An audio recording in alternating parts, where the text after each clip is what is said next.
अनस के दादू ने तो कमाल कर दिया और अनस ने वो किया है जो हमने कभी नहीं सोचा था। उस लड़की को चुप कराया अनस ने जो किसी के सामने चुप नहीं होती है, एंड वो लड़का बोल रहा है जिसके पास लफ्ज नहीं होते थे। सो गाइस, एपिसोड स्टार्ट होता है जहां पर अंसा बेहोश होती है और अंसा को लेकर जाते हैं हॉस्पिटल, और बेचारी का हाथ वाथ में भी प्रॉब्लम हो जाती है, फ्रैक्चर हो जाता है। जब इंसान बीमार होता है ना, या उसे हल्का सा भी कुछ होता है, तो उसे अपने लोग सबसे ज्यादा याद आते हैं। उसके भाई ने इतना बुरा बिहेव किया उसके साथ में, उसको निकाल दिया घर से रात के टाइम पे, और ऐसी सिचुएशन में जिसमें वो उसे साथ की जरूरत है, तब भी वो अपने भाई को ही याद कर रही थी। एंड उसके भाई ने कोई रिस्पॉन्स नहीं किया। भाई कैसे भाई हैं, एटलीस्ट आपको खून के रिश्तों की जरा सी भी कदर नहीं है, इंसानियत भी नहीं है जरा सी भी। एंड उसकी भाभी, वो इंसान नहीं है, वो तो शैतान कहलाने के लायक है औरत। कैसे वो इतना जुल्म कर सकती है किसी के साथ में, खुद एक औरत होकर अपनी नंद के ऊपर इतना जुल्म कर रही है, जिसमें कि तुम्हारी नंद ऐसी है भी नहीं कि जिसमें कि वो तुम्हें परेशान करती हो, तुमसे लड़ती हो तो तुम्हारी नाराजगी कि तुम उससे नाराज रहती हो। लेकिन वो लड़की पढ़ने लिखने वाली, अपने आप से मतलब रखने वाली, तुमको प्रॉपर्टी के लिए और पैसे के लिए तुम इतनी बड़ी दुश्मन बन गई हो उसकी कि उसके भाई से रिश्ता भी नहीं रखने दे रही हो उसका जरा सा भी। और इतने ड्रामेबाज है कि मेरी अम्मी की तबीयत खराब हो गई। भाई बहुत बड़ी शैतान औरत है वो। एक दिन जब इसके सामने कुछ ऐसा होगा ना, एंड जब इससे अंसा बदला लेगी या फिर इसके साथ कुछ बुरा होगा, मैं बहुत एक्साइटेड हूँ और बहुत ज्यादा वेट कर रही हूँ उस मोमेंट का जब इस औरत के साथ में कुछ गलत होगा। एंड दूसरी तरफ भाई अंसा के साथ में उसके दोस्त जो हैं वो खड़े हुए हैं, और अनस को देखो जरा, अनस को कभी जो आवाज नहीं निकालता है, वो कैसे उसको मतलब डॉक्टर से बात कर रहा है कि बस अंसा ठीक हो जाए किसी भी तरीके से। एंड अनस के जो दादू है उन्होंने तो बेस्ट डिसीजन लिया है, उसकी फूफी ने।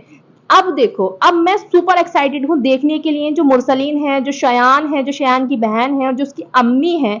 दादू ने अनस का जो हिस्सा था उसके नाम कर दिया है, एंड दादू को रिग्रेट भी हो रहा है कि मुझे तो बहुत पहले कर देना चाहिए था।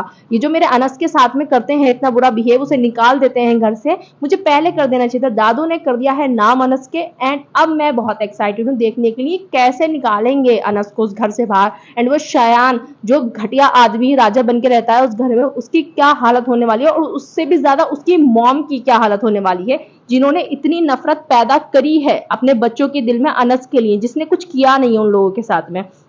सो गाइस, एपिसोड बहुत कमाल था। दादू कितने क्यूट हैं। जब अनस अंसा को डांट रहा था, चुप बैठी रहो एकदम, जब वो उसकी नीडल वगैरह लगा रहा था, दादू देख रहे हैं। दादू एंड फूफी जान समझ गए कि कुछ तो केमिस्ट्री है, मतलब मेरे पोते के और इस लड़की के बीच में। और मतलब अनस को भी नहीं पता ये वाली बात, लेकिन वो कितने अच्छे हैं, तुरंत रेडी हो गए और उन्होंने अंसा से ये बोला, बेटी तुम मेरे घर चलो। किसके लिए? सिर्फ और सिर्फ इसलिए क्योंकि मतलब तुम अनस से निकाह कर लो, क्योंकि तुम्हारा भाई तुम्हें घर नहीं लेके जा रहा है, तुम अनस से निकाह कर लो और तुम हमारे घर पे चलो। एक चीज मुझे थोड़ी सी बहुत ना बुरी भी लग रही थी, थोड़ी सी नहीं, बुरी ज्यादा लग रही थी, कि उसकी फ्रेंड से बोल रहा है अनस कि तुम ले जाओ, और जो चाचा हैं वो अपने घर नहीं लेके जा सकते क्योंकि सोसाइटी का वो बात कर रहे हैं कि तुम्हारा और मेरा एज भले ही बेटा ऐसा है, तुम मेरी बेटी जैसी हो, लेकिन बेटी नहीं हो, ये सोसाइटी नहीं समझेगी क्योंकि मैं अकेला रहता हूँ।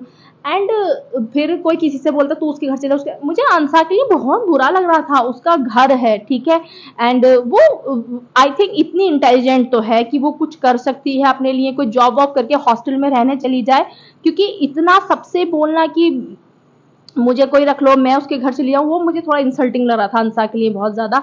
एंड दूसरी तरफ जब दादा ने उससे बोला था शादी के लिए कि तुम निकाह करके मेरे घर पे चलो, वो तो खुशी से कह रहे थे देखो अनस के लिए, क्योंकि उन्हें पसंद आ गई थी अनस के लिए। अनस जिस तरीके से उससे बिहेव कर रहा था वो दादा हुजूर को दिख रहा था, मतलब दादू को दिख रहा था कि कितना ज्यादा इंटरेस्टेड है अनस इस लड़की में, अंसा में।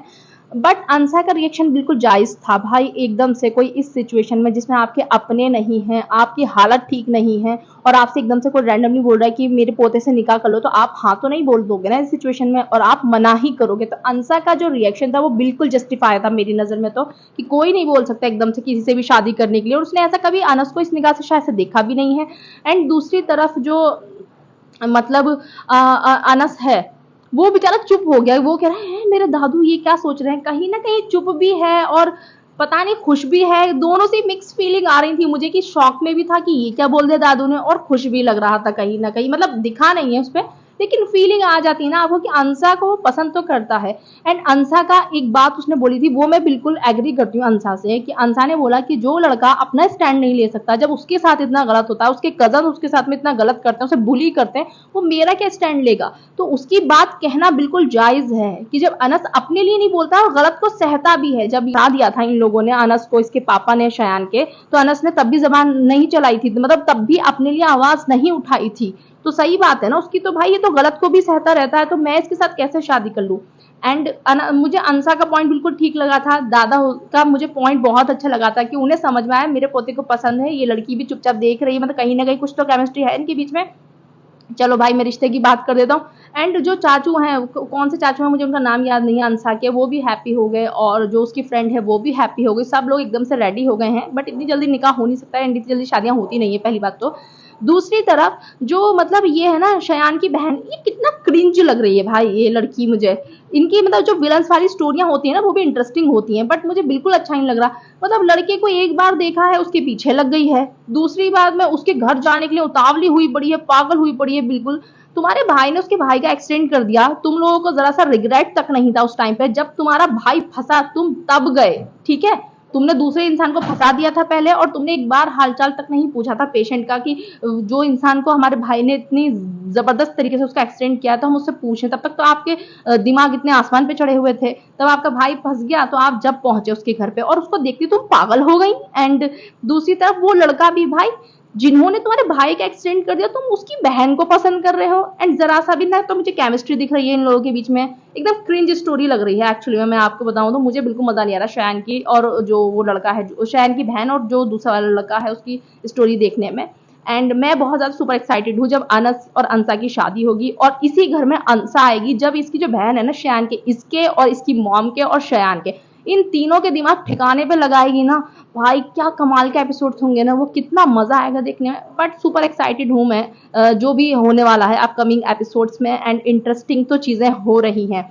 अभी देखो कैसे जमीन निकलेगी ना इनके पैरों के नीचे से, जब दादू अनाउंस करेंगे कि मैंने तो अनस के नाम कर दिया जो मुझे कर देना चाहिए था। आई होप कि बस अनस के दादू को कुछ ना हो, वो भाई लास्ट तक रहें, क्योंकि चीखम चाक तो जरूर होगी जब ये चीज पता चलेगी। वो मुरसलीन शयान बदतमीजी तो जरूर करेंगे, बट मैं नहीं चाहती यार जो अनस के दादू है ना उन्हें कुछ भी हो, वो लास्ट तक रहने चाहिए अपने पोते के साथ में, अपनी जो पोते की वाइफ होगी उसके साथ में। एंड जो अमरीन फुप्पो है ना, आई होप कि वो जाए ना भाई यूएस, वो कहाँ रहती है, वो दुबई में रहती है ना शायद से, वो भी नहीं जानी चाहिए। ये तीनों कैरेक्टर इतने प्यारे लगते हैं, सबसे ज्यादा मुझे दादू एंड अमरीन फुप्पो जो है ना वो बहुत प्यारी लगती है। उन्होंने एक तो स्टैंडर्ड सेट कर दिया है भाई फुप्पियों का, कि कितनी प्यारी फुप्पी हो सकती है, किस तरीके से वो अपने भतीजे का स्टैंड लेती हैं, किस तरीके से वो अपना घर छोड़ के यहाँ पर आई हुई हैं। कमाल का एपिसोड था, बहुत अच्छा एपिसोड था, बस तेरा साथ होगा। एंड अपकमिंग और भी ज्यादा एक्साइटेड होने वाले हैं गाइज। आप कितने एक्साइटेड हैं कमेंट सेक्शन में जरूर बताना। एंड आपको सबसे ज्यादा एक्साइटमेंट किस चीज के लिए हो रहा है, और इस एपिसोड के जो ये लेटेस्ट एपिसोड गया है इसका सबसे अच्छा जो वो था मतलब सीन था वो कौन सा लगा आपको।